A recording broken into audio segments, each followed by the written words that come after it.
je vais aller retrouver notre artiste éclectique, Alain Bier. Salut Alain. Bonjour. Je peux m'asseoir un peu sur ton bureau? Vas-y, fais comme chez toi. On est chez toi justement, on est en plein milieu de ton expo. Alors, il y a des brosses à dents, il y a des tubes de dentifrice, il y a des bouteilles de shampoing. Qu'est-ce que c'est? La thématique de la saison, c'est figure. Voilà, donc les premiers objets auxquels j'ai pensé, c'est des objets qui touchent au corps. Dans les objets qui touchent au corps, il y a effectivement des rasoirs, des peignes, des brosses à dents, des casques par exemple.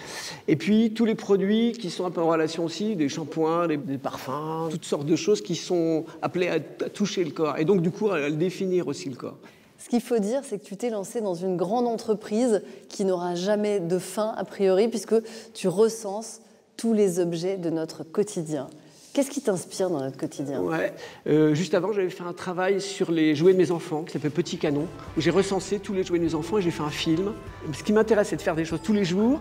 Au bout d'un moment, d'avoir une somme assez énorme qui me dépasse un peu, en fait. Voilà. Donc, je suis obligé de trouver une forme, un film, une exposition. En tout cas, je suis amené à les classer, à trouver des exceptions, etc. On voit aussi qu'il y a une poésie qui est cachée dans ces objets du quotidien qui finissent souvent à la poubelle, ces emballages. Ça fait un peu penser aussi à Andy Warhol avec ses boîtes de concentré de tomates. Quand on pense aux objets dans l'histoire de l'art, le premier mouvement auquel on pense, effectivement, c'est le pop art. Mais moi, je me sens plus proche, par exemple, des gens au 19e siècle qui faisaient des classements autour des animaux, des végétaux. Et alors, j'aimerais qu'on parle un peu de ta technique, parce que tous tes dessins sont à l'échelle. Tu travailles avec quoi?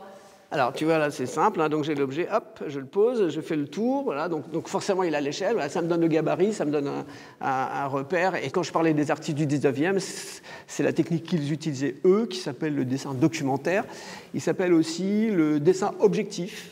Moi, l'idée, c'est de tous ces objets, c'est d'essayer d'en faire des petits bijoux, même quand c'est des trucs en plastique merdique. Voilà, c'est... Et donc, pour toi, il n'y a pas d'objet insignifiant? Quand j'ai un objet qui ne me plaît pas, parce qu'il y en a des objets qui sont moches, quoi, il y en a plein.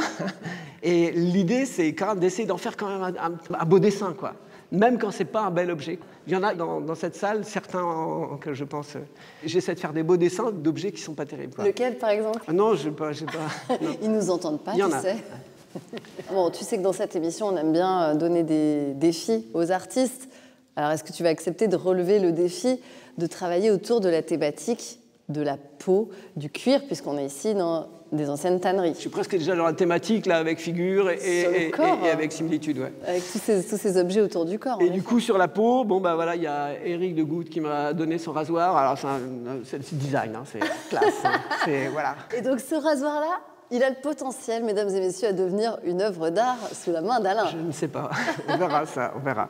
Mais en tout cas, voilà, le dessin est déjà légèrement commencé, mais très il y a quand même vachement de boulot encore. Oui, il y a encore beaucoup de travail. C'est pas fini. Moi, je vais te laisser te concentrer alors. Si tu veux. Bon, alors vous vous souvenez, tout à l'heure, on a laissé notre artiste Alain Bier en plein travail. J'espère qu'il aura eu le temps de relever notre défi. Alors Alain, je relève les copies, attention. Ok. Waouh, Voilà. je l'ai vue. Elle est belle, ta tondeuse, elle est incroyable. Donc là, on est sur du dessin extrêmement réaliste. Il y a quand même de toi dedans. J'espère, ouais. Comme tu me le disais, on sent ta patte. Surtout, tu as réussi à relever le défi. Le temps imparti n'était pas trop serré parce que c'est quand même... on voit que dans les détails, c'est extrêmement travaillé. D'habitude, je fais jamais un dessin d'un seul coup, comme ça. Ouais. Donc pour nous, tu as fait une entorse à ta routine habituelle. Mais disons que voilà, je l'ai fait d'une traite alors qu'habituellement, je fais... voilà. Bon. J'ai toujours plusieurs trucs en route, quoi. Alors qu'est-ce qu'on en fait? On a le droit d'aller l'accrocher, là? Bah, on l'accroche, ouais. Ah ouais, génial. Allez. Eh ben, ça va peut-être te paraître idiot, Alain, mais je trouve ça extrêmement émouvant d'afficher une œuvre et de savoir que les gens vont pouvoir venir l'admirer et que nous, on l'a vu se faire et que nous, à Renversant, on est peut-être un peu aussi responsables de la naissance de cette œuvre. Mesdames et messieurs, le 6501e objet recensé par Alain Bier. Et il est né sous nos yeux. C'est quand même la classe. Merci, Alain. De rien, vraiment de rien. T'as bien travaillé, donc je te propose une petite récompense. Qu'est-ce que ça te dirait d'aller voir un concert? Eh ben pourquoi pas, allons-y, ouais. Allez, ouais. c'est parti. C'est parti, ouais.